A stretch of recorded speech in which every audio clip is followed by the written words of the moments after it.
नमस्कार मंडळी, तर मी मानसी सोनवणे आणि आज मी तुमच्यासाठी घेऊन आलेली आहे घट्टसर आणि बाजारात मिळतो अगदी तसाच बदाम शेकची रेसिपी। तर जास्त वेळ वाया न घालवता आपण या रेसिपीला सुरुवात करणार आहोत। तर या रेसिपीसाठी तुम्हाला लागणार आहे 1 लिटर दूध।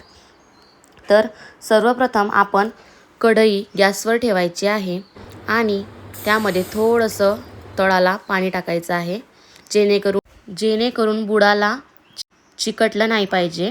त्यानंतर आपण यामध्ये 1 लिटर दूध टाकत आहोत आणि थोडंसं दूध काढून घेणार आहोत।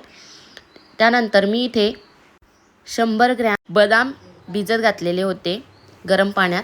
तर आता आपण याची साल काढून घेणार आहोत आणि साल काढून झाली की लगेच आपण याला मिक्सर जारमध्ये टाकणार आहोत। तर अशा पद्धतीने आपल्याला सर्व बदामांची सालं काढून याला मिक्सर जारमध्ये टाकून यामध्ये आपल्याला थोडंसं दूध टाकायचं आहे 2 चमचे आणि याचं वाटून घ्यायचं आहे। तर इथे बघा मी इथे जाडसर असं वाटून घेतलेलं आहे। त्यानंतर आपल्याला इथे दुधाची उकळ काढून घ्यायची आहे। तर इथे मी आता ही बदामाची जी आपण पेस्ट करून घेतलेली होती तर ही यामध्ये आपण टाकणार आहोत। तर बघा दुधाला ही उकळ आलेली आहे छान पद्धतीने। आपण यामध्ये आता बदामाची पेस्ट टाकणार आहोत। थोडं करत यामध्ये बदामाची पेस्ट टाकायची। तर बघा इथे आपल्याला दुधाला उकळी आलेली आहे छान पद्धतीने। तर आता गॅस कमी करून घ्यायचा आणि यामध्ये ही बदामाची पेस्ट टाकून हे मिश्रण छान पद्धतीने मिक्स करून घ्यायचं आहे। त्यानंतर आता आपल्याला इथे 2 चमचे कस्टर्ड पावडर घ्यायची आहे। लक्षात असू द्या कस्टर्ड पावडर नसेल तर आपण कॉर्नफ्लोअरचाही वापर करू शकतो। तर इथे मी 2 चमचे टाकून घेतलं आणि याला आता आपण मिक्स करून घेणार आहोत जेणेकरून यामध्ये कोणत्याही प्रकारच्या गुठळ्या राहणार नाहीत आणि हे मिश्रण छान पद्धतीने असं मिक्स होऊन जाईल। तर पूर्ण मिक्स होईपर्यंत मिक्स करत राहायचं आहे आपल्याला। तर बघा ही अशी एक धार पडते असं आपल्याला हे मिश्रण करून घ्यायचं आहे। तर त्यानंतर आपल्याला हे मिश्रण थोडं करत यामध्ये टाकून घ्यायचं आहे आणि लक्षात असू द्या हा चमचा आपल्याला ढवळत राहायचा आहे। सर्व मिश्रण व्यवस्थित आपण नीट टाकून घ्यायचं आणि नंतर मग मिक्स करून घ्यायचं आहे दुधात। कॉर्नफ्लोअरने आपल्याला इसेन्स टाकायची गरज नसते। त्यानंतर यामध्ये आपल्याला कलरचा वापर करायची गरज नसते। त्यामुळे कस्टर्ड पावडर छान आहे वापरण्यासाठी। त्यानंतर आपण यामध्ये आता चवीनुसार साखर टाकून घेतली। ते पण मिक्स करून घ्यायचं आहे। तुम्हाला जास्त हवं असेल तर तुम्ही जास्तही साखर टाकू शकता। तर हे छान पद्धतीने आपण मिक्स करून घेणार आहोत। तर कढईची जी काही मलाई लागत आहे ती पण आपण खरडून घ्यायची आहे म्हणजे आपला बदाम शेक हा घट्टसर आणि दाट येईल। तर बघा आता आपण केसरच्या काड्या टाकून घेणार आहोत।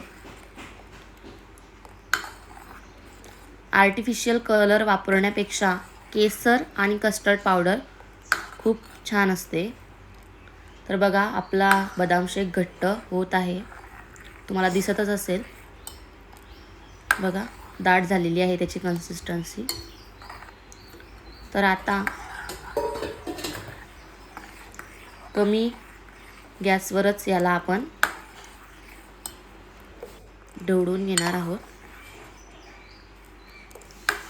गॅस कमीच ठेवायचा, फक्त उकळी येईल तोवर आपल्याला गॅस फुल ठेवायचा असतो। तर इथे बघा आपल्या बदाम शेकची कन्सिस्टन्सी दाट झालेली आहे। बदाम शेक कोणाकोणाला आवडतो हे मला कॉमेंटमध्ये नक्की सांगा।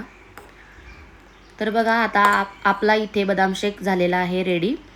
तर आता आपण गॅस बंद करून तुम्हाला जे काही सुकामेवा आवडत असेल जसं की बदाम, काजू, पिस्ता आणि हा आहे मगजबी, तर हा आपण कट करून घ्यायचा आहे। तुम्हाला जसं हवं असेल तसं तुम्ही कट करू शकता। तर आपण हे सुकामेवा इथे कापून घेणार आहोत.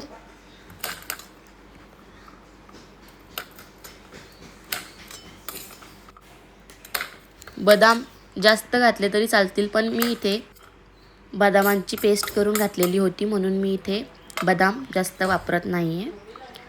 कारण की ऑलरेडी आपला बदाम शेक हा घट्ट झालेला आहे आणि अजून त्यामध्ये आपण जर जास्त सुकामेवा घातला तर तो अगदी दाट रबडीसारखा लागेल. त्यामुळे एकदम जास्त वापरू नका सुकामेवा. जर तुम्हाला आवडत असेल तर तुम्ही वापरू शकता,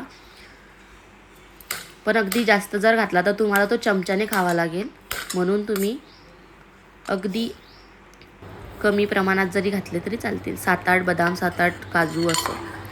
तर आता इथे आपण यामध्ये टाकून घेणार आहोत सुकामेवा आपला. तर बघा याला मलाईसुद्धा आलेली आहे वरतून. आपला बदाम शेक खूप छान झालेला आहे. तर इथे आपण हे सुकामेवा यात घालून घेणार आहोत. नीट व्यवस्थित सर्व दूर स्प्रेड होईल असं टाकून घ्यायचं आहे आपल्याला. त्यानंतर पिस्ता, काजू आणि मगजबी आपण यामध्ये टाकून घेणार आहोत. तर बघा आपले हे टाकून झाल्यानंतर पुन्हा एकदा चमच्याने याला मिक्स करून घ्यायचं आहे, जेणेकरून सर्व दूर हे सुकामेवा पसरेल.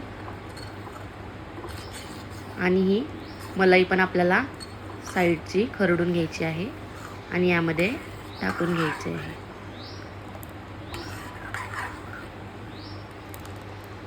तर मग झाला की नाही बाजारसारखा अगदी जसा बाहेर मिळतो तसा झाला की नाही मला सांगा. तर आता थंड होण्यासाठी आपण याला आता पातेल्यात काढून घेणार आहोत. एकदा का बदाम शेक हा थंड झाला की मग त्याला आपण फ्रीजमध्ये ठेवायचं. तर बघा अगदी आपण कढईतून पातेल्यात टाकतोय तेव्हा सुद्धा त्याची कन्सिस्टन्सी खूप छान अशी दाट आलेली आहे. तर बघा आता हा बदाम शेक जोवर थंड होत नाही, अगदी जास्त गरम गरम आपण फ्रीजमध्ये ठेवायचं नाही. थोडंसं कोमट झालं की मग फ्रीजमध्ये ठेवायचा. आणि आता बघा फ्रीजमध्ये ठेवून झालेला माझा. आता संध्याकाळी मी सर्व करायला घेतलेला होता. तर बघा घट्ट झालेला आहे. तर ग्लासमध्ये टाकून घेऊया आपण. तर बघा टाकताना सुद्धा तुम्हाला दिसतच असेल की बदाम शेकची कन्सिस्टन्सी खूप छान दाट झालेली होती.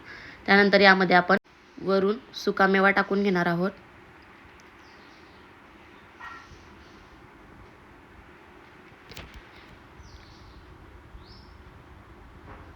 तुम्हाला जसं सजवायचं असेल तसं तुम्ही सजवू शकतात आवडीनुसार. तर यामध्ये मी आता पिस्ताचे काप टाकलेले आहेत आणि मगजबी टाकलेली आहे. तर कशी वाटली तुम्हाला बदाम शेकची रेसिपी मला कॉमेंटमध्ये नक्की सांगा आणि माझ्या चॅनलला सबस्क्राईब करायला विसरू नका. धन्यवाद.